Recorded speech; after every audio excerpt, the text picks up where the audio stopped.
This the new Let's Get It Sports Talk, broadcasting live on weekends, exclusively on Facebook and the Four Walls Foundation YouTube channel. In the building. Yeah. Good morning, everyone. Good morning. Hope everybody's doing well. Hey, listen, straight up, I'm going to start out from the rip. Happy Father's Day to everyone out there, okay? Just straight up, happy Father's Day today. As a matter of fact, I'm not even going to limit it just to the fathers, though. Like, you know what I'm saying? Because sometimes I feel like, we just focus on just men that actually had children. You know what I'm saying? When there's a lot of people out there that haven't had children, but they're still very impactful. You know what I'm saying? So I want to just celebrate them as well, too. So we're going to say, it's Happy Father's Day, but it's Happy Men's Day, too. You know what I'm saying? But it's all good because, anyway, I won't even go there. So let me leave that alone. Anyway, what's going on, Coach? How you doing, brother? All's good, man. Yes, Happy Father's Day to everybody out there. What I got a question for you. Sure. What is the difference in Father's Day and Mother's Day? Well, one is honored more than the other. I mean, I don't know. I mean, as far as the celebration or I don't know, just the way it's viewed, I guess the way it's celebrated, the way it's promoted. And I mean that could be a whole nother. That might be a Four Walls show. That might be something. Oh yeah, absolutely. That might be something. That's a thought show. That's Yeah. Absolutely it is. You know what I'm saying? Yeah. But you know what? The thing is though, I don't know. You're right though. Like, but you know what? Even when you wake up in the morning, right? So I woke up this morning, right? Thank God. Okay. And I said, okay, yes, it's Father's Day. But even when you wake up like that, right? You still don't feel like the same like when you wake up for Mother's Day. For sure. You wake up for Mother's Day, it's like, ooh, it's Mother's Day. Yeah, all right. So we gotta and you know what? Genuinely, I'm happy that it's Mother's Day. You know what I'm saying? And I'm not even thinking about like, oh, you know what? Let me see if I can get on my petty stuff and let me get the same energy. You know what I'm saying? that y'all give for Father's Day. I'm gonna get the same energy. No, I think it's just how we're wired, though. I think that's what it is. And you know what it is? Actually, you know what? That's a great point. Go ahead, you go, Coach. Go ahead. And I'm not trying to say that I love celebrating Mother's Day. Like, I'm not trying to take anything away from that. I'm not trying to bring that down at all. Sure, absolutely. I just want to raise Father's Day up a little bit, I guess is what I'm trying to say. No, I agree. But you know what, though? I also think that I think part of it is the way that we are.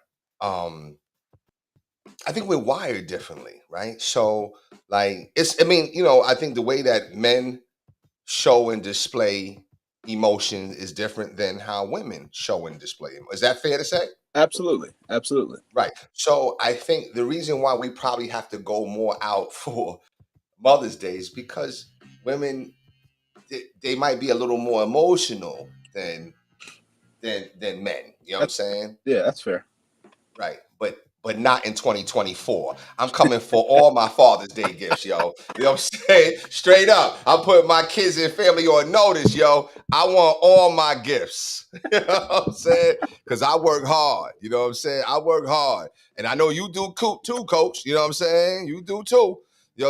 We want to be celebrated. This is a PSA for all the mothers out there. To all the fathers and baby fathers, it don't matter. Yo, listen, celebrate that man. Man, he may fall short. We all do. You know what I'm saying? Nobody's above nobody. But you celebrate that man because without that man, you wouldn't have that child. That's true. I just want to go there. You know what I'm saying? Like, it's a two-part. It was a party that happened that made you have children. It was a party. You know what I'm saying? Right. And both people, the mother and the father, was invited. So celebrate them. Even if you get them, even if you get them the same little tie and little cufflink and belt set that be commonized on this day. You know what I'm saying? It don't matter. Get them something, though. It's all good, though. I hear you. Yeah. But anyway, how you doing, though, Coach? How was your week, though, man? I'm doing well, man. It was busy week. Finished up school. Had a couple in-services. But it was just busy. Okay. My daughter had a big showcase this weekend. So Thursday, Friday, Saturday, we were tied up all over the place. Got you. But it's good, man. Now this is the first week I get to kind of like get ready Chill.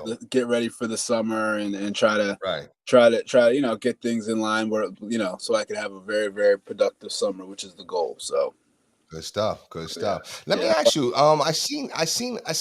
So your daughter and they got like a little bomb squad, huh? That's what I said. I said the bomb squad. Oh, okay. They must be all. I know she knocks them home runs out like Aaron Judge. You know what I'm saying? Or Schwarber. I mean, because she's a Phillies fan, right? He's a Phillies fan. So Schwarber. Sure. Okay, so Schwarber or whatever. But so they all be hitting crazy though. So it was crazy. So like they've played. This is I think their third weekend of playing.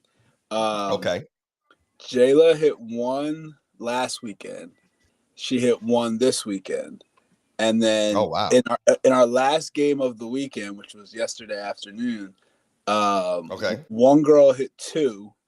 And then 2 other girls hit 1, all in the same game. So they started feeling, it was a fun game. It was a fun game. So they and I'm sure. Listen, they're young ladies, and I've seen just you showing pictures and whatever, and your wife as well. You know what I'm saying, just showing pictures. I mean, they're beautiful young ladies. I'm sure they're great teammates or whatever. But were they a little like feeling like, let's celebrate ourselves for hitting these home runs, right? They celebrate themselves a little bit. Yeah, you know what's cool about it, and this is a new team for Jayla. Jayla just joined this team this winter. Okay. So this is her first real time playing with them.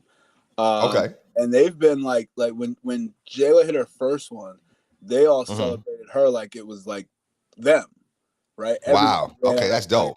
Like, and then I saw yesterday when one of the other girls hit one, Jayla was the first one running out of the dugout. So it's dope to see how they celebrate each other. It's a good group, It's a good team, good coaches. So she's happy, which is the main thing. And and the cool thing for me to see is like, we talk about women's sports a lot on here now, especially with the WNBA. Absolutely. Like these are like athletes. Like they're like you watch them play and they're getting after it. They're diving all over the place. Right. They're not I don't want to say they're talking trash, but they're like, they're confident. Yeah. Absolutely. So it's pretty cool to see. And Jayla's actually the youngest one on the team. So it's cool for her to have that. Oh, wow. Yeah, it's cool for her to have that those type of other females to look up to, just in a sense of age and they're farther along in the process than she is. So it's pretty cool. Absolutely. Yeah. Absolutely. That's dope, man. Dope. You know what I mean? So that, just like I said, I just saw it. I was like, that's dope, man. And then I want to touch on that confidence thing real quick. But before we do, let me just let you know that, listen, it's the new Let's Get It Sports show. I'm Bryce. That's my man Bullock. And we here, most weekends. We're going to always say most weekends, saying on the Sunday, because sometimes things get a little crazy or whatever. But for the most part, you can always catch us here live streaming on Facebook. We're also live streaming on YouTube. Soon to come to Instagram and on X too as well. So make sure you tune in and watch some of our clips. We're going to start putting some reels out there, some clips, especially with our I call it what the co-star Sweet 16, you know what I'm saying? Or a little co-star tournament, you know what I'm saying? Who's the dumbest? But anyway, listen, speaking of that confidence, right? So it's okay for kids, right? And they're babies, you know what I'm saying, compared to us or whatever. And it's your daughter or whatever. They're babies to us, right? So it's okay for them to show that level of confidence. And, I don't want to say like bragging a little bit, but just being confident, you know what I'm saying? But how do you feel when somebody grown shows that? And I'll give you an instance. Who is this? Who says, because people are questioning the fact that, oh, okay, you know what? The path was kind of cleared for you, right? You had a lot of injuries in your pathway to success, right? So you didn't really play full teams, but this person responded and said, well, I guess we got to win it again next year, when they were asked about, if they win the title, does it count? And he said, yeah, it does. But you know what? I guess we're going to have to win it again next year to prove it. I felt some type of way about that. I don't know about you. I don't know if you caught that. Yeah, Coach. I heard it. Okay, so just give me your thoughts before we go into we're going to get into the NBA final, but I want your thoughts on that. I wish he would have waited until he won something to say that. Exactly. I guess that's my only problem with it. I don't agree with the like they had an easy path or they got like I don't really agree with that. I think you can only play the team that they're that they're supposed to beat. Right. It's not their fault the Knicks lost or the Bucks lost or the Sixers. It's not their fault. Like they didn't have anything to do with that. So I don't know. It's interesting. My only problem with it is saying it when you haven't won anything yet. Exactly. Like I think there's a better way to. If he would answer that after the finals that way, I think it's a great answer. But before you've won anything, like we have to win it again. Like you haven't won anything yet. You can't do it again. You haven't won nothing.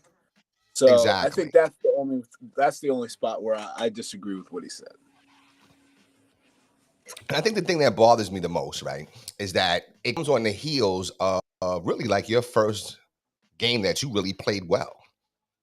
You know what I'm saying? Like, you know what I'm saying? Like, you know what I'm saying? Like you was balling. You was balling straight up, pause. But you was doing your thing. But now you're gonna make that statement. I don't know. I kind of felt a little way about it because here's the thing. No team has ever in any sport come back from 3-0. Hasn't happened, right? Right. But that means it's gonna happen. It's gonna have to happen. You know what I'm saying? So it hasn't happened yet, but somebody's got to do it. Somebody has to do it, right? Yeah. Yeah. So you don't want to, you know, people talk about, you know, the basketball gods, whatever. I don't ever subscribe to that just because I believe there's only one God, right? So I don't believe in other gods, right? So that's my only purpose why I don't subscribe to it. But I will say, you don't want to flip no energy back the other way. You don't want to reverse the polarity, though, Mr. Tatum. You know what I'm saying? Because nobody expected you and your teammates to get spanked like you did the other night. I know I did. Yeah. Yeah. Did you expect that? No, I mean, I'm not going to say I expected them to lose, but the loss wasn't surprising. I think the way they lost was surprising. Mm-hmm. You know, I think, you know, when Dallas comes out and they have everything to lose and Boston has nothing to lose, really, like, you know, it is what it is. You know, that's the game. What do they call it? A gentleman's sweep when the team, absolutely, whatever. Right. But to lose by one of the largest margins in NBA Finals history, yeah, right. See, that's a little troubling. Very troubling. That's what I'm saying. See, you know what I'm saying? Like, to me, you know, Dallas was going to have to play with pride, right? So, you know, Kyrie, they have some pride. That's what people, you know, people ask me, well, what do you think is going to be a sweep? I say, yo, I think it very well could be, but I could tell you like this. You just got to get one at a time now. That's what you tell your team, right? You just got to get one game. Let's get one game. Yeah. You know what I'm saying? Yeah. So they got one game, but they got it convincingly. It wasn't like, you know, if I'm Boston, right, and they lose the game, but they lose by like 5 or they lose in overtime, I'm still feeling really good. I'm feeling really good. And if I'm Dallas, I'm not really feeling still that. I'm not really feeling that good. I might be a little happy. Whew. Oh, we finally got over the hump. You know what I'm saying? But I'm not celebrating. I'm not like, you know what I'm saying? I'm not really feeling good about myself or even about my chances. Yeah. But I put a shellaxing on you. If I put a shellaxing on you and at one point they were up by 40. Yeah. A spanking. I turned the game on thinking that, oh, okay, you know what? Because I didn't really want to, I don't like Boston. You know what I'm saying? I don't like Boston. I don't. You know what I mean? Which is, you know, well, I'll get to that in a minute. But yeah, I don't like Boston at all. You know, so I was like, I don't want to watch them, you know, celebrate the champion and they're winning. I get on, I turn the TV on. Yo, it says something like 80 to like 40 something in the third quarter. I'm like, yo, they're getting spanked. And to me, I don't know. What is your thought, Coach, about that type of beating and what confidence does it give Dallas now? See, I think it goes two ways. I think it's almost better for both teams. And here's what I mean by that. I think for like you're saying, for the Mavericks, it gives them the confidence of we put the beat down on you. Like we can beat you. As opposed to like if we win by 5, like you said, well, you know, they didn't give it everything because, you know, maybe that's a 10-point swing of them not playing to win or whatever.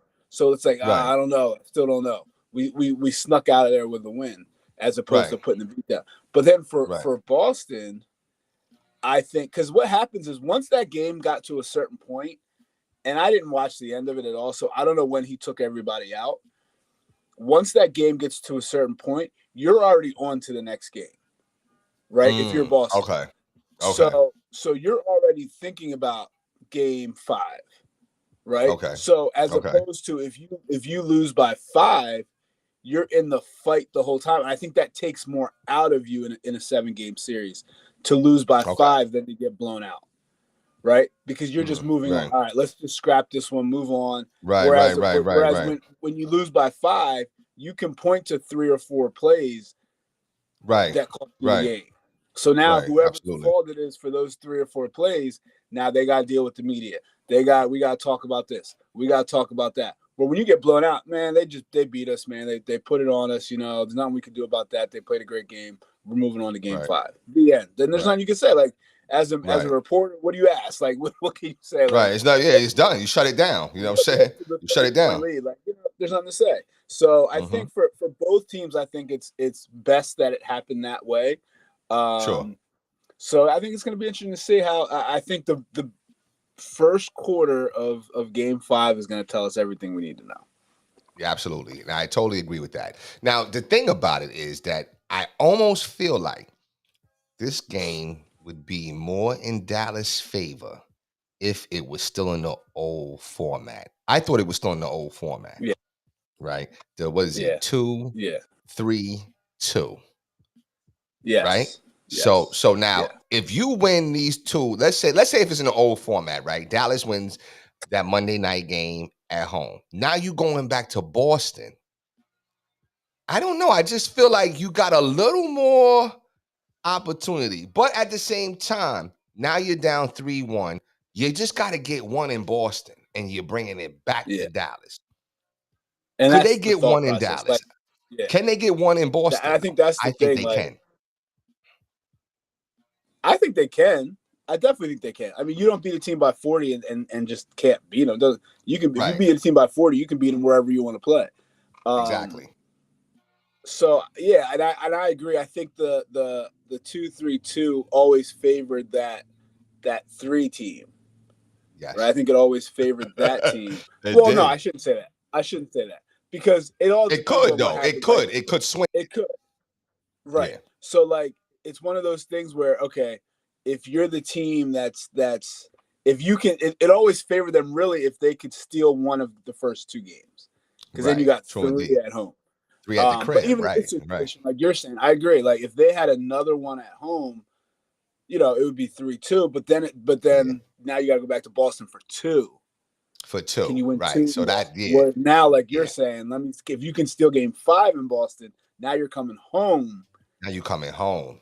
That's big. So like I guess you could see it both ways, but I don't know, man. It's gonna be interesting because I definitely think they can win. Yep. And we've talked about this in numerous series. If Celtics lose this one, the pressure changes. They're in trouble. Now absolutely. So right. So who's under more pressure now? Dallas or Boston? I think it's still under Dallas only because like Boston's going home. Like even though Dallas doesn't really have pressure on anybody, they're one of the 5 seed, 4 seed. They don't have any pressure anyway. But I think a guy like Luka, who's getting killed in the media right now, has some pressure on him. Like you got to perform, man. Like you got to be more like, So I think he's got a lot of pressure on him just to come out and play the right way. But I still don't think there's a ton of pressure on Boston. You're up 3-1. You're going home. You're obviously the better team. Like I don't think but I think if they lose this one, they're in trouble. It's 100%. Yeah, it swings. It swings. Yeah. I do think there's some pressure on Boston though because of the fact that they got spanked. So you know what I'm saying, you're gonna see Boston come out hard. I mean they're gonna come out crazy. Yeah. I agree. So they're gonna come out crazy. But I do still think because Boston should have had the sweep. I think you sweep this team, you go down, Because I mean, think about all, for the last couple of days, I've been hearing rhetoric about how they're one of the 5 greatest teams, like, you know what I'm saying? Yeah. Like in NBA playoff history. I'm like, they're really good though, but I'm not, there's moments in time, and we're old enough to know when we're watching history, right? So yeah, I don't really feel like when I'm watching Boston, I'm watching history. I don't have that feeling. I don't know. You tell me, but I don't have that feeling. Like, and I don't even have the feeling like a lot of people are happy for them either. You know what I'm saying? So, like some of those teams that you saw, on the greatest, like people were happy for those. Nobody's happy for Boston, in my estimation. You know what I'm saying? Other than New England fans. You know what I'm saying? But you spoke on Luka, and I can't curse on here, but I really want to curse on here and tell you that Luka's been playing like a you know what. Yeah. You know what I'm saying? I'm tired of the crying and the whining. And then, you get hit to the floor. This is what you do. Meanwhile, the other man is down there scoring. Yep. I've seen it too many times. And I'll tell you another thing I've seen. People talk about AAU, right? And how AAU is so terrible and is killing them. And then you hear LeBron and JJ Redick on, what is this show called? The Fundamentals or something like that, or whatever? More than a game. More in the game, right? But they're talking about like fundamentals, yeah. Right? Well, here's what I'm seeing: a lack of fundamentals, because I can't tell you how many times. What's my name with the hairline? Well, he ain't got no hairline no more. Derek White. Him, Hauser, definitely Drew Holiday. How many times they gonna get these offensive rebounds and nobody's checking them out or blocking them out or closing out? It's like, it's small things. And you know what? I hate to say it, a lot of it is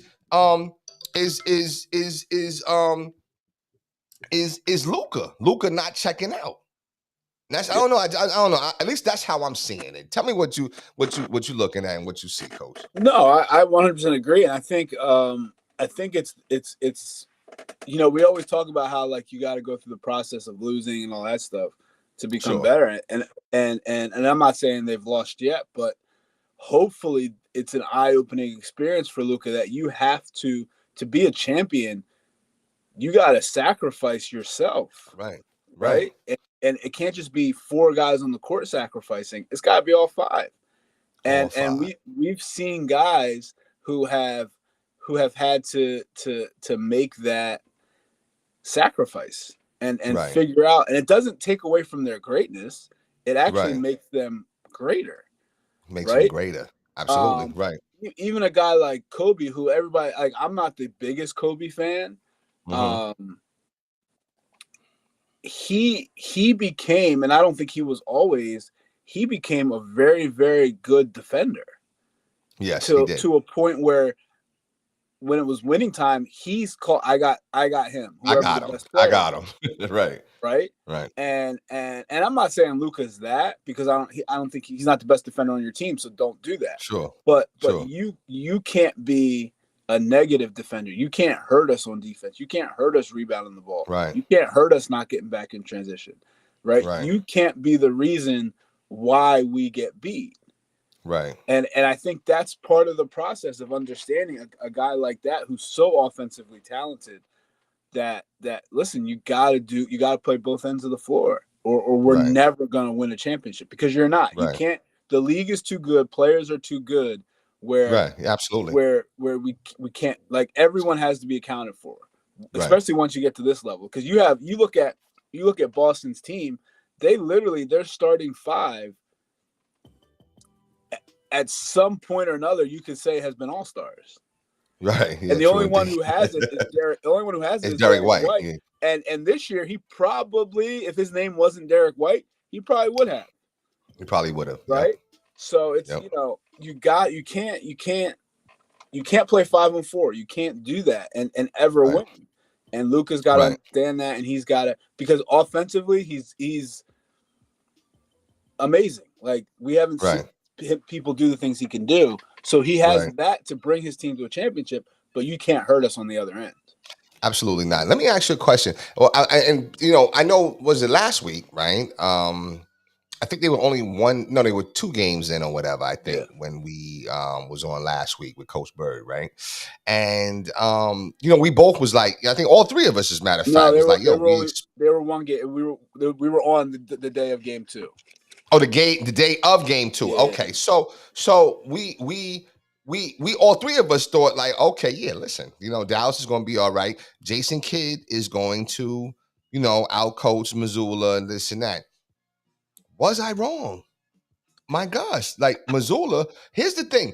I don't know what I see from Dallas is a lot of one-on-one, no ball movement, and Missoula with Boston, all I see is nothing but ball movement. You know what I'm saying? As far as when it's winning time or whatever. Yeah. So that I think has been the difference. It's been a lot of one-on-one and making it actually easy for Boston to play defense a little bit. You know what I'm saying? I don't know. Yeah. What's your thoughts, though?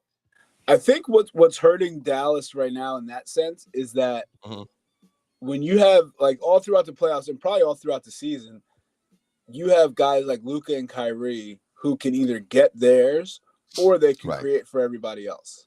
Right. So they're getting by their guy, and now the help's coming, and now they can just find guys like PJ Washington in the corner and guys like that to just make shots. Right. But when you have Boston, who has some of the best defenders in the NBA, and a guy like Drew Holiday, who's probably the best defender in the NBA, there's not as much help, right? So when Kyrie drives, and I don't know if you know, like, their whole thing is make Kyrie go left. So they're actually playing Kyrie on the side of his body so that he has to go left. Now, no choice. What they saw from him and why they're doing that, like, I haven't gotten that in depth on it, but like, it's obviously working. But so my point is, when you have guys that can defend their position and don't need as much help, it hurts the role players who we've also talked about before were what was making Dallas so good, because of the role players that were stepping up. But now, like PJ Washington and exactly. So now when PJ Washington catches the ball in the corner and he's not wide open, he's got Jaylen Brown on him, Jason Tatum on him, who are also very, very good defenders. Right. It's a totally different story. So I think I agree. I think I don't know if Missoula's. I'm not going to say Missoula's outcoached him. I think he's out rostered him, and I think that's fair. With that, it's just like I don't think Jason Kidd was anticipating having to switch up the philosophy so much, because you have two of the best one-on-one players in the league. Right? So, you're thinking they can do their thing, which they can, but it's just not as effective as it is against other teams who don't have these elite defenders. Right. And again, like, I guess I'm saying that, I've given Missoula the edge is because I initially thought that Kidd would outshine Missoula. I thought Missoula was out his league. You know what I'm saying? But then when I think I heard somebody say that, Missoula, he the type of person, that likes, he looks for the adversity. He welcomes it. And that I can relate to that, because that to me is not tell everybody, listen, for the most part, I'm on cruise control. Until you start messing until you poke it. Until you start messing with it. Right. And then when you mess with me, then it's like, okay, now it's like, I don't know, something transforms, because now I feel like you coming for me. And then I gotta step it up a notch. You know what I'm saying? So I can relate to that. But I do feel like, the fact that I've seen Luka play the same game for 4 games. Yeah. And that's where I'm like, yo, you know what? I gotta get on Kidd for that.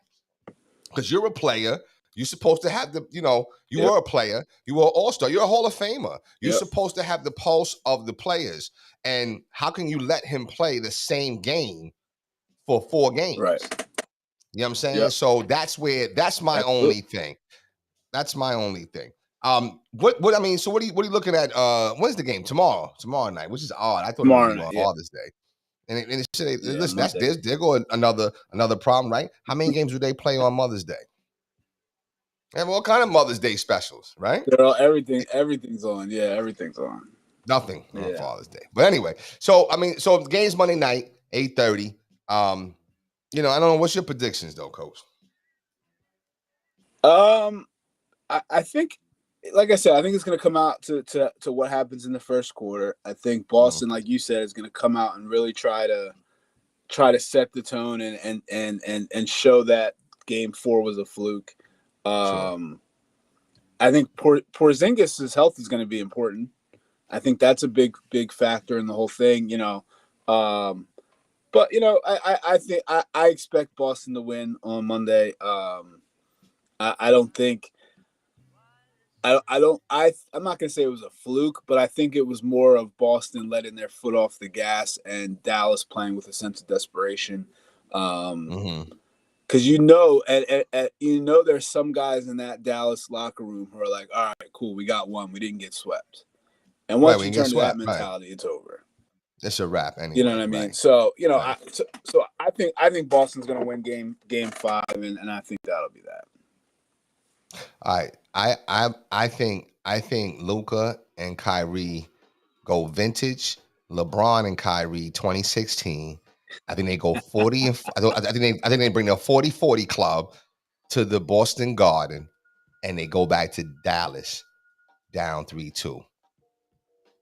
That's what I think. I think Kyrie and Luka do the vintage 40-40. Because that's what it was, right? When they went in the Golden State, it was 40. Yeah. They both had 41. You know what I'm saying? They go 40. They go on 40 for 40. 40-40 club. I think they got him. You know what I'm saying? I don't know. I don't want to sleep on Kyrie. Kyrie upsets me though sometimes, man. Like, he does upset me. But it's all good. I see them winning. You know what I'm saying? And I think they both. What did he say? I let my Hermana down, my Hermana, or something like that. He'd say his brother, Luka. You know what I'm saying? Well, I think both Hermanas step up. You know what I'm saying? And do their thing. Nobody lets each other down. The only issue I have with that is if they both get 40, they're going to end up with 80 points. Okay, so then where's the rest coming from? As a team, right? I mean, as a team, like that's going to be it. Because they're going to have to be so efficient because just Dallas, Boston's defense is just good. They're really good. They're really good. So yeah, they're really good. They're legit. 40, you're going to have to take a bunch of shots. And for somebody else to get 40, they're going to have to take a bunch of shots. You're going to have to get to 110, 105. Yeah. Where's that coming from? No, you're right. But here's the thing that I think happened, or I'm going to say happened. I think Boston, there's danger when you take your foot off the gas. Absolutely. Right? Okay, right. Because what happens is, it's your arrogance that made you take the foot off the gas. And now, I don't know if everybody has the humility to put the foot back on the gas. That's number one, okay? Yep. But then number 2, here's what happened when you took the foot off the gas. It's not like, okay, you know what? When Missoula took his players out, and it ain't like they kept that blowout going with Luka and Kyrie. Nah, all them reserves that was struggling, playing with lack of confidence, now they have some confidence now. You know what I'm saying? Sometimes it's about, seeing the ball go through the hoop or getting a little feel for the game a little. You know what I'm saying? Sometimes it's like that. So, of course we don't know, but this is all speculation, but it could really go that way though. Absolutely. Yeah, I agree. Know what I'm saying? So we'll see. We'll close that out. But excuse me. So I got Dallas going back to Dallas down 3-2. You, Coach, you're saying it's over. They're celebrating up in Beantown. So I don't know. I know I don't want to watch it.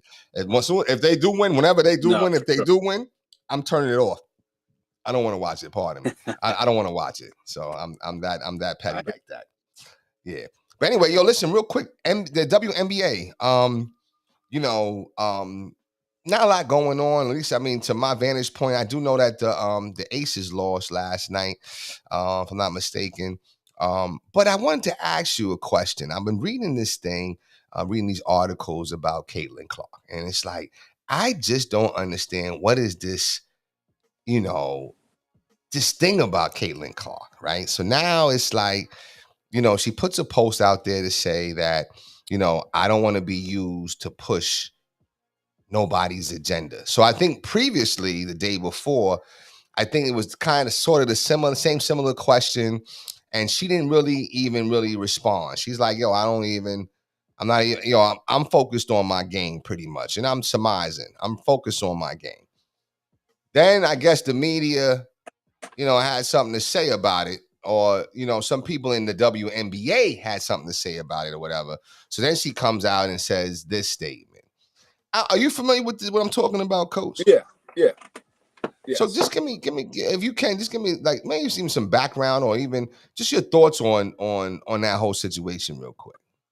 So I think where it stems from, kind of like what you said, I think people are using her, media I should say, are using her to create racial things, to create just all types of discourse, yeah, that really don't have anything to do with her, right? But they're bringing her into it because of her popularity right now. And she came out with the statement that don't use my name to push any of your agendas or anything like that. Right. I don't understand, and we talked about last week. I think Caitlin Clark has done everything correctly. Like, I don't see how. I don't think she said anything wrong. I don't think she's done anything wrong.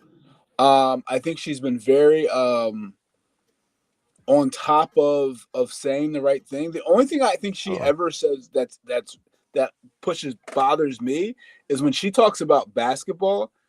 She talks about herself like she's the best one on the team, which is fine because she is, but she's a little arrogant in that way, right? Mm-hmm. But that's what athletes do. Like, you hope that when we talked about the game, you hope that you have that team mentality, which I think she does. Right. But but as far as everything outside of that, I think she's been almost flawless. Right. Go ahead, Coach. My bad. So I don't get it. I don't see it. I feel like people are trying to just keep pushing this agenda that really has no traction to it because she's not buying into it. I think the only people that are buying into it are some of these other WNBA players who have hate for her because of her popularity. Exactly. It's not her that. Exactly. And I mean, let's just, listen, at the end of the day, I don't know what Caitlin Clark has done other than be good. I don't know what else she did. What else did she do? You know what I'm saying? So the only thing that I may not have liked about Caitlin Clark was when she was going like this, right? Wasn't she doing this or something at one time? Yeah. That was her, right? Yeah. Yes. She don't even do that no more. At least I don't see it. I mean, I don't know if she does or not. I don't see it. You know what I'm saying? Maybe because she definitely ain't playing like she. Right. So I don't see it. But other than that, all she's done is be very good.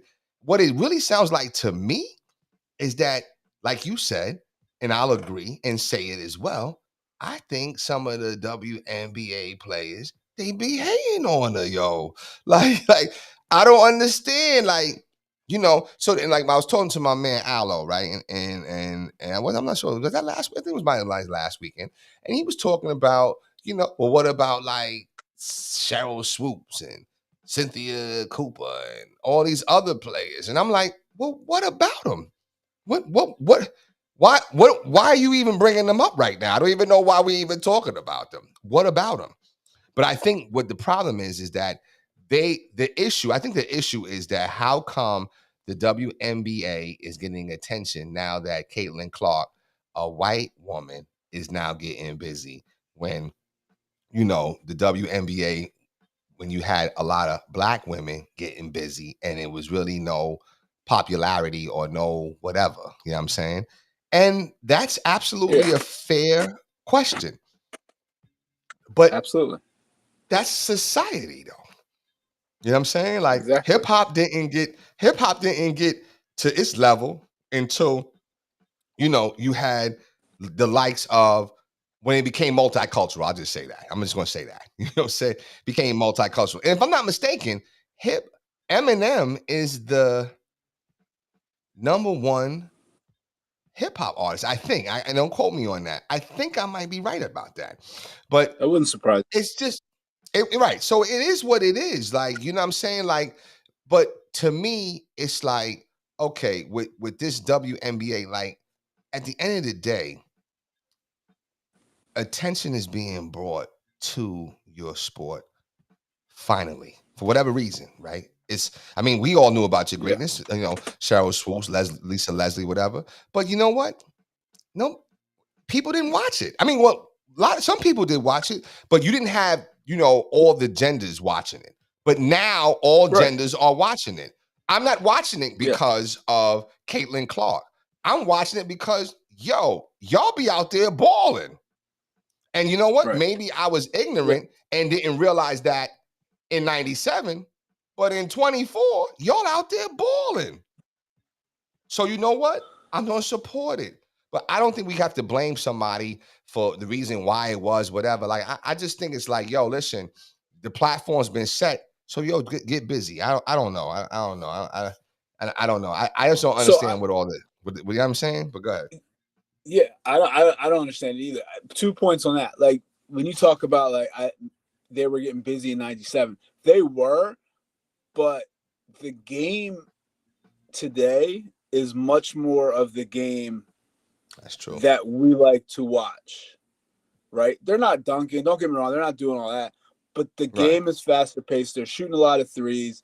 You have these women who are handling the ball like a Kyrie, who can do all those things. So it's more of the game that we're used to because the game has evolved, just like everything else evolves, right? So like I wouldn't go back and watch. Who's a good example? I wouldn't go back and watch George Mikan play basketball. Like, I wouldn't want to watch that. Right? I just wouldn't. Like, that doesn't interest me, right? Because of the style, because of the way it's played. And I'm not saying that's what they were doing when the WNBA started, but it's the same comparison. It's the same thing. Like, I don't want to watch that. And then the other thing, like, I don't understand is so now you have this, you're a part of this brand, the WNBA, that is on the rise. Now, to be fair, they came out into the WNBA, even with the popularity of this season, is still going to lose $50 million. Okay? Wow. So they still got a long way to go. But anyway, my point is you're a part of this brand that's on the rise. So instead of being upset that somebody's getting credit for why it's on the rise, why not promote yourself so you can be a part of this rise? Like, this is your time to become somebody. Like, this is your time to become a household name. This is your time to find your niche, to get you prepared for after basketball. Like, make a name for yourself. However you do it, you know what I'm saying? Do that so that you're set up. Like, now you have this is a great platform for you. You have opportunity. It's almost, would you kind of compare it to like the NIL a little bit, where the NIL, you know what I'm saying? Like the playing field's been open. You got the top ranked high school players that's able to market themselves and get big deals, dealerships, all kind of stuff, Coca-Cola, Pepsi, whatever. But you know what? You could have the low level or B level or C, D, E level. Yo, listen, an NIL deal, you could get it with the local grossman or the local grocer or the bodega. You can do an NIL deal with anybody. You know anybody. Right. So why not market yourself so that you can get something? You might not get that top dollar deal, right? You might not get that. But if you get 5 or 6 of the little guys, that might equal the top guy. Like, you just gotta take advantage of the situation. Instead of hating, take advantage. Right. See the opportunity instead of always the negative. See the opportunity, because there's always negative. There's always going to be negative, but there's always opportunities within the negative. So that's our message to to anybody that has a comment on the WNBA or whatever, yo, just go with the flow sometimes. Yeah. Just go with the flow. It's gonna be all right. You know what I'm saying? All right. So, yo, listen, next up, and listen, shout out to all the ladies out there that's playing ball or whatever. You know what I'm saying? You know, and doing their thing, man. You know, really, really, really shout out to them. Let's talk about these Phillies, man. I think I saw you. What day was that? Was that Wednesday? I saw you or Tuesday? Tuesday. Wow. Okay. And I think you told me that there was some breaking news. Did you tell me that about your Phillies? On Tuesday, there was some breaking news that day. We found out that JT Realmuto had, I think it was a meniscus tear. And he had to have surgery on his meniscus. Wow. So, and that hurts. That hurts big time, right? Yeah. Now, here's what's funny, right? Because, you know, for years, and even when, you know, it was me, you, and Randy or whatever, and then now it was me and you, I always still been talking junk about Rio or Muto. You know what I'm saying? And then I'm like, yo, just get a regular catcher, man. Like, you know what I'm saying? It's not even that deep right there. And then I'm watching the game, and I saw the catcher try to throw the first to second base. I started to hit you with the eyes emoji, but I was like, I don't know if you were watching the game or not. But I'm like, oh, maybe they do need Realmuto, because you can't have no catcher throwing. I think he was supposed to be throwing to second base. Yo, son, he was throwing to the right fielder. I said, oh, you can't have that. You can't have that. So, you know, definitely, you know, find the right fit though. Okay. Listen, you can find good deals in the Goodwill. Okay. That's all I'm going to say. You can find good deals outside the department store. You know what I'm saying? So hopefully they'll get better. But I do know they lost last night in Baltimore, which is a nice place to go. I don't know if you ever been in the Camden Yards? I haven't been in. I've been driven by it 100 times, but never been there. Yeah, you see it from the high. Yeah, but no, it's actually a nice little stadium. It's pretty cool, especially if you go there, you watch your team and you see how there's the teams that, you know, they take over, right? So when I used to go watch the Yankees, it was like the Baltimore Yankees, yo. You know what I'm saying? Yeah. And all Yankee fans was up in there. So it's the same thing with Philly. Philly took that little short drive down. Yeah. And I guess they had something to say to your closer was last year, Kimbrel? Kimbrel, yeah. Yeah, so they were roasting him pretty badly or whatever, I heard. You know what I'm saying? But I think you know, the Orioles were able to win. So I don't know. I mean, you know, how do you see this affecting the Phillies in the long term? So a couple things. I think it's not just JT out. Like, so you have JT out, you have Trey Turner out. Marsh just came back last night. So I think it's a combination of all of it. Now they've been struggling. They're 2-4 in the last 6 games. Okay. So definitely struggling with that. But I think they built themselves a nice cushion in the division where that's not so much a worry, but you still got to be playing well. You still want to be playing well. Right. So they do have a lot of decisions to make. You know, Trey Turner is supposed to be coming back soon. What do you do with him? And Mundo Sosa, who came in for him, has been playing great. You know, they didn't really miss a beat at that position. So do you just put him to the bench? Do you find somewhere else for him to go? You know, all that kind of stuff. But I think, you know, so from what it sounds like, they brought up a catcher from AAA. They have Marchand or something like that. They have Garrett Stubbs, who's their regular backup. It sounds like those guys are just going to be kind of platooning it until JT can get back. By committee. And you just hope that the bats can kind of carry you. Meaning that, you know, the pitching staff's been great, but there's going to be nights that it's not. And you hope when those nights that it's not, you know, you can hit well enough to do that. And I think if the Phillies can find their hitting, because they haven't been hitting great throughout this whole time, if they can start hitting the ball, I think they won't miss a beat. But I mean, obviously JT's I think a big part of it. I think not having him, it's just like, you know, it's and I don't know if he's the captain, you know, per se, but you know, the catcher's always, you know, a leader. Whether it's a guy of JT status or, like you always say, you know, just a serviceable guy, that guy's always a leader. Like that position is just a leadership position. So not having him out there, I'm sure, is tough for everybody. Not they're all league players. No, I agree. And the thing is, I totally agree. What I realized though, is that there's two things. I realized that Realmuto, you know what I'm saying? Yeah, he's pretty good. Just with that, and then just like I said, just that if the Phillies are gonna have to deal with whoever, I'm not sure who it was, but whoever threw that ball to try to catch that runner for second base, I said, oh, they in trouble, yo. If they got to deal with this dude, because he stinks, though. He's garbage. You know what I'm saying? He's garbage. I said, oh, they're going to be in trouble. Because it wasn't even like the dude was fast, yo. You know what I'm saying? I'm like, oh, my gosh. So that right there. But also, and I believe it's the same game where Nola didn't get a pitch from the umpire that he probably should have, right? It was a strike. Yeah. I think it was a strike. That was on. Is that Wednesday? Yeah, that was when. What day was it? Wednesday or Thursday? Thursday. That was right. That was Wednesday. Wednesday, right. He didn't get versus what? Boston. Versus Boston. Right. Because that's what made me think about you. To say, hey, who are you rooting for? The Phillies. It wasn't even. Oh, okay. All right. So Phillies is number one. And I don't know, did we ever, I don't want to, and pardon me, you know you're my dude, man, but I don't want to put you out there like that. Did we talk about that the Red Sox is your squad? So we mentioned that on this. The Red Sox are my squad. Like, I don't know. Can you believe this, ladies and gentlemen? What's a good example? Like, I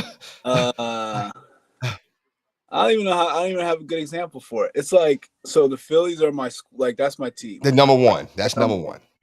And then it's like, oh, the Phillies aren't playing. Oh, this is going there's probably about 27 things that have to happen that I'm like, oh yeah, Red Sox. It's like okay. It's like you know how people be like, oh, they're my number 2 team. Like I don't have that. Right. I don't have that. You only have the one. So like last night, the Red Sox were on TV playing. I forget who they were playing, and I saw the Yankees. You know who they were. And I was like, Yankees. I thought it was Yankees, but I wasn't positive. I saw the TV and I was like, oh, nah. And I went through there was okay. You know what I ended up watching? What? Avengers Endgame that I've seen 477 times. Oh wow. And I ended up watching that. So it takes a lot for me to get this Red Sox team. I haven't been into them in a little while since in a long time. They started selling guys off and not really trying to win. It hasn't been the same. I got you. But yeah, so I was watching it and I'm like, yo, he doesn't get the pitch. And next thing you know, gone. It's like he imploded. Yeah. And so at that very moment, you saw the previous inning, Philly batters get them back in the game. Because I think they were down 4-0. Yeah. Or it might have been 4-1. And I think either came back to tie it or they was down by 1. They're down by 1. Yeah, it was 4-3. Down by 1. So I'm like, okay, yeah, 4-3. I'm like, okay, let's go. And next thing you know, it's like 8-9-3 in the next inning. I'm like, and then Thompson's taking his time to go get him. I'm like, yo, go get him, please. Yeah. Go get him. And I don't want to even go there because I think Nola's my favorite Philly pitcher. Right. You know what I'm saying? But I understand some of the fans' frustration. The fact that I was even watching the Phillies game shows that you guys are. And this is a full pause, but you guys are rubbing off on me. but I had to pause that one. Yeah. So anyway, the Phillies lost. Yankees lost to the Red Sox. Not surprising. They're in Boston. They're going to lose. When they come to Philly, and we're definitely going to go. I'm going to start looking into those tickets too, by the way. Cool. And then and I think I'm going to go see the Yankees out when they go to the stadium and play Boston or whatever. So baseball's going to be in full swing. The finals are going to be over. We're going into that slow season of sports. So, you better get your activities up, get your Blackstones and start grilling and start doing different things. So listen, just to have a little recap or whatever we talked about. The finals. I got Luka and Kyrie going 40 for 40, the 40-40 club. Coach says no. He says no. Boston closes at home. They start celebrating on the parquet floor. I say nah. Bring it back to Dallas. You know what I'm saying? But we'll see. That game is Monday, 8:30. Then we started talking about the WNBA, and I don't know. Listen, Coach feels the same way too. It's like we don't understand what this girl was getting busy. She was a WNBA star. Maybe that's what they're hating on. She was a WNBA star before she even got in the league. Yeah. Maybe that's why they're hating. You know what I'm saying? Yeah. It could be that. So I don't know. There's a big game today. Chicago Sky versus Indiana Fever. That's Angel Reese versus Caitlin Clark. Oh, I want to watch that. Okay. And Angel, what time is that? That's at 12. Angel Reese has been talking a lot of trash on Caitlin Clark. So that's going to, yes. Oh, okay. All right. So that's going to be a good, that's going to be a good game. And see that stuff right there. Guess what? That's what, I hate to say it. That's what bring all the boys to the yard. See that type of like, oh snap, they talking junk. Okay, you didn't really see that before, did you? Right. No. 97. I didn't see all that. Yeah. Yep. You know what I'm saying? So but now it's like, oh, okay, there's controversy. There's high levels of competition. Oh yeah, I'm game. I would go to a game. You know what I'm saying? So listen. If you guys can tune in, I know it's Father's Day, but listen, and if you can tune into that game, that's at 12 o'clock. Then we talked about the Phillies and the Yankees and, all things baseball and kind of going into that summer season. And we're on the cusp of it. It's a little depressing, though, a little bit. You know what I'm saying? It's a little depressing because, we're, as men, as fathers, we're so engulfed in sports. You know what I'm saying? Like, it's almost like sports for a father is our coping mechanism. Yeah, you know what I'm saying? For some, though, because some, there's all other fathers that they're not into sports. They're into like, cooking or whatever. And that's all good. Like you do whatever, you know what I'm saying? But, anyway, what's your final thoughts though, Coach? Definitely looking forward to game 5 tomorrow night. I didn't watch any of game 4, so I think I'm going to try to sit down and watch game 5 and see what I take from it. Other than that, hope Phillies can get back on track here to make it at least something exciting for it to watch when everything else is over. We have some excitement here, and even though I wouldn't mind them losing a little bit, ticket sales go down a little bit. Might be able to get out to some games here. When they're winning, they're winning them tickets. That's right. No, but other than that, happy Father's Day to everybody. Start of the summer for me, and definitely looking forward to a good summer. Absolutely. Yo, I'm sitting here laughing. I'm looking at you talking, whatever. I'm like, yo, yeah, see, I remember, them Sixers, man. You remember that game? The game, we all pumped and hyped. And next thing you know, and see, we didn't even tell nobody, but next thing you know, coach is at the game too. You know what I'm saying? They come up like, yeah, let's go. Let's go. You know what I'm saying? And we still wind up losing, man. I was pissed off. But anyway, no, it's true indeed. Listen, like you said, you ended it with Happy Father's Day. That's pretty much where I'm at right now. Just, Happy Father's Day. You said something about with Luka, and I just wanted to highlight that. You said Luka, sometimes you realize it's very hard to be a champion. It takes a lot of sacrifice. And you know what? This is a shout out to all the fathers out there who have been a champion in their family, whether it's to, whether you've been an uncle, whether you've been a godfather, whether you've been even a mentor, it doesn't matter. I'm still saluting you and saying Happy Father's Day to you, because you know what? You've sacrificed. You took the time out to be there, to motivate, to educate, to encourage, to empower. The list can go on and on. It's really a salute to all the fathers, all the men out there. Doesn't matter the color. The men out there that's doing great and phenomenal things for your family. And on top of that, I also want to, I'd be remiss not to mention, shout out to all the fathers out there and all the men out there who have lost their father. Okay, because this has to be a tough day. You know what I'm saying, Coach? I know you in that fraternity. Our former host, Randy, he's in that fraternity too. So definitely, and then other people I know, I think my brother, Frank Quasey, and even I lost my grandfather. Thank God I still have my father. And, you know what I'm saying? Like anybody that's ever had that level of loss, my heart's with you. I know, you know what I'm saying? We just want to wish you guys, just peace on this day. You know what I'm saying? Peace on this day, but also celebrate you and celebrate your pops too. Like, you know what I'm saying? Just in memory and in spirit. Okay. So I wanted to make sure that I give that little shout out. But I'd like to thank everybody for watching. Coach, anything else? No, that's it, man. Happy Father's Day to all. Enjoy the day. Absolutely. Happy Father's Day, fellas.